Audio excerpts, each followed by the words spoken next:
Hey y'all, it's Weebo. Back at you with another video, but this time it's not going to be as intensive in the research aspect, nor is it going to be 28 minutes long. It's going to be short, hopefully. Either way, you're going to get a double dose of Weebo this week, so yay! So this week we're going to be responding to Adam's video about how alpha males don't exist. I just couldn't resist. That's why we're doing 2 videos this week. It's just so juicy. You make me laugh, Adam, which is weird because you're not really my type. I usually go for alpha males. That's not weird at all, because in humans, the very idea of the alpha male makes absolutely no sense. I'm going to say this right off the bat. This episode of Adam Ruins Everything stinks of a college student who realized halfway through writing his essay that his entire premise was wrong and was too lazy to go back and redo it, so he just carried on hoping the professor wouldn't notice. And I know exactly what that looks like. What do you think an alpha male is? A confident, assertive leader who knows what he wants and always gets his way. With the exception of that last one, I'd say that she's spot on. Alphas don't so much as always get their way as they wish that they did, but let's be real, everyone wishes that they could always get their way as well. So it's not so much an alpha trait as it is an everybody trait. Let's be real. And this might be a good time to bring up the definition of an alpha male, which is defined as the dominant male animal in a particular group, or a man tending to assume a dominant or domineering role in social or professional situations. You know, somebody who says things like, get swole and muscle milk and hi, I'm Vin Diesel. That's offensive to Vin Diesels everywhere. Oh, so like this guy. What up, freaks? Name's Alpha Adam. I'm confident, straight up banging, and if you think women don't love me, I'm gonna debunk the F out of that myth. Me thinks Adam's perception of what an alpha emulates is inherently laughable. Me also thinks that this week's Strawman Award can go to Adam for that perception. This is something akin to one of those cheesy 90s teen movies if said movie were drunk off its ass and took itself half as seriously as those did. Which, let's be real, wasn't that serious to begin with. I can't tell who's more lame. Beta Adam or Alpha Adam? Adam, you really do ruin everything. Attraction to alphas is genetic. Well, if I were to be debunking Alpha Adam, I would have said it's less genetic and more behaviorally evolutionary. But we shall get to that. Don't worry. Comes from nature, unlike the alpha wolf, the leader of the pack. Hell yeah, I'm bleeding. You call that bleeding? I drop 30 milliliters of O negative monthly. Don't see making a big deal about it. And then, on top of that 30 milliliters, I drop another, 500 milliliters, which is like a little bit over a pint of blood, just for shits and giggles when I go and donate. Well, all of that is wrong, because alpha wolves don't exist. Because alpha wolves don't exist. Keep this one in mind, kids. It's going to be important in a minute. In fact, the term alpha wolf was disavowed by the very scientist who popularized it. The story starts in 1977. While doing research in a national park, a wildlife biologist named L. David Meach seemed to observe that one wolf emerged as the dominant male. Aha! One wolf is the dominant leader, the big wolf daddy! That's the alpha wolf. He wrote a book on the idea, and it became a media sensation. Alpha wolves are real, and I love them, and I bet humans are like this too. Ow, ow, ow! But 20 years later, Meach tried to replicate his research in the wild. And when he did, he realized he had made a terrible mistake. So here's the thing about research, buddy old pal. There are variables that tend to change, especially when conducting a study. These variables, they're extremely important. Now, whether you're aware or not, each of these studies follows that model of research with variables.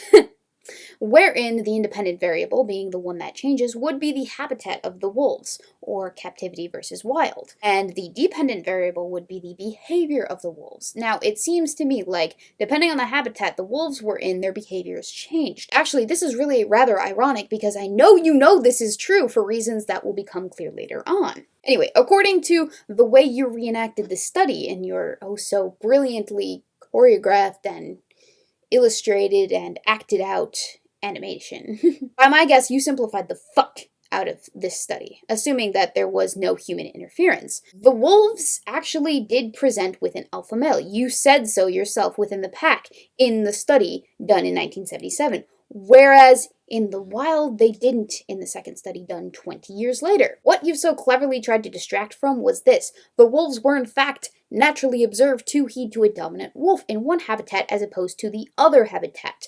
The second study doesn't disprove the findings of the first. It merely adds more nuance to the overall analysis of wolf behavior. I don't actually have the study right in front of me, but I can assure you that to the best of my knowledge of scientific studies and fields and such, and how they are conducted, L. David Meach did not say that he made a mistake. Sure, he might have jumped the gun when publishing his book, but he published it based on his findings of wolves in one habitat. 20 years later, he received more information. This actually, believe it or not, Adam, happens all the time in scientific studies. More information comes to light with more studies, and then they rewrite the textbooks, which is why students get new ones every year. Science isn't hard and dense and resolute. It's malleable, and new information is presented all the time. The thing to remember is that the new information doesn't necessarily negate the old information. Those aren't dominant wolves, those are mommies and daddies. Wolves don't have an alpha hierarchy at all, they're just parents. And here's where I'm confused. You say that there is no alpha hierarchy, no dominance in wolf behaviors, and then in the very next sentence you say that it has to do with parentage. Does that not depict a hierarchy? Are the mother and the father not the head of the family,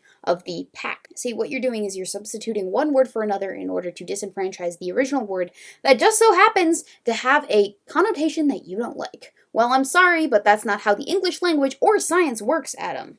I must alert the masses. Meach renounced the term alpha wolf and spent years trying to get his own book taken off the shelves. Stop reading this! I bet you lies! Alpha wolves aren't real! But it was too late. The term had taken on a life of its own, and we haven't stopped using it since. So alpha wolves are just parents, huh? Was that a Freudian slip? Did you just make my point for me? So alpha wolves are just parents. Within your own video? Huh. I guess my therapist was right. I really do have daddy issues. Nah. Maybe there's no alpha wolves, but I know crap too.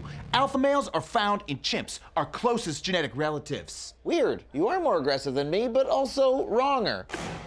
First of all, chimps aren't our closest genetic relatives. Bonobos are. Actually, they both are. What I think you're talking about is the fact that about 1.6% of our DNA is shared with bonobos and not the chimpanzees. I got news for you. The same is the case with the chimpanzees. And bonobos live in a matriarchal society. A not-so-subtle hint at what Adam's ideal fantasy world looks like, methinks. Excuse me, you're in my way.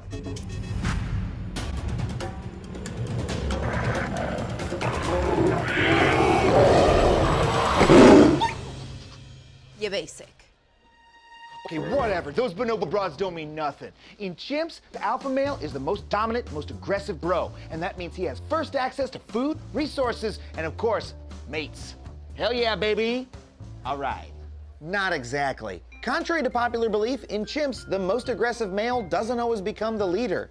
Smaller, more mild-mannered males can actually become dominant by doing favors and obsessively grooming other chimps. Okay, but aggressive doesn't entail alpha. No one with a basic understanding of the concepts has ever said that. What determines alphaness is confidence and assertiveness, not aggression. You're conflating the two. Stop being so intellectually dishonest, Adam. It does not suit you. Excuse me, you seem to have something in your hair. Thanks. Oh, hey, let me ask you, what do you think I should do with my life? See, you've just proved my point for me. Nerdy Boy had the confidence to come up to the alpha and start grooming him. You're making this way too easy, Adam. Wait, whoa, what am I doing? Get off of me! I am the strongest, most aggressive male, so I am the alpha, now and forever. This is devolving quickly. You're not even sticking to the legitimate concept of what an alpha is. Because remember, we, at the beginning of this video, defined what an alpha was, Adam. You are out of line. No, you're not. Unlike chimps, human social hierarchies are constantly in flux. Remember when I remarked on the irony of the fact that Adam had discounted the independent variable with the wolf studies? Do you remember? Well, Adam is about to disprove his own point for the second time in this video. So, you might be the dominant male here, but if you were playing Dungeons and Dragons, It's your turn. Hello? What do you want to do? I attack with my sword. Your sword? You are a magic user. Do you see a sword on your character sheet? No. Well, then you can't attack with a sword, can you, freak? There's still an alpha male in that situation. isn't there. It's the Dungeon Master. You remembering what I said about the independent variable in the wolf studies, or the habitat determining the dependent variable, which is the behaviorisms? Point and freaking case. Self-high five. Unlike animals, no one is the same type of person in all situations. Human society is much more complicated than that. And apparently, so is wolf society. So to say that this guy is an alpha male or that guy's a beta male makes straight up zero sense. You still have yet to disprove the existence of alpha and beta males, Adam. All you've done is state that those types of behaviors are conditional in such a way that was disingenuous to the actual concept you were trying to debunk. But it doesn't matter anyway, Adam, because everyone already knew that behavior changes with the conditions of the current setting you occupy. Congrats for taking 4 minutes and 40 seconds to state the obvious, Adam. Whatever, nerd. The most aggressive male gets the most aggressive tail. It's true forever because it rhymes. Actually, research shows that agreeableness, kindness, and generosity are among the strongest indicators of a long, happy relationship. You've just talked past yourself. What Alpha Adam said, translated into normal human speak, in his own special, misguided, and inaccurate way, was that the alpha has the highest propensity to mate with multiple members of the opposite gender. What Beta Adam said had to do with long-term relationships, as in one woman. You've just done a comparison study of the result of two things that couldn't have been more different in terms of endgame. Oh, eat my feet. Those are beta traits. Oh, well then I guess betas are the alphas of love. I think I'm going to be sick. That made me nauseous. Enough lies. I am the alpha. I am your god.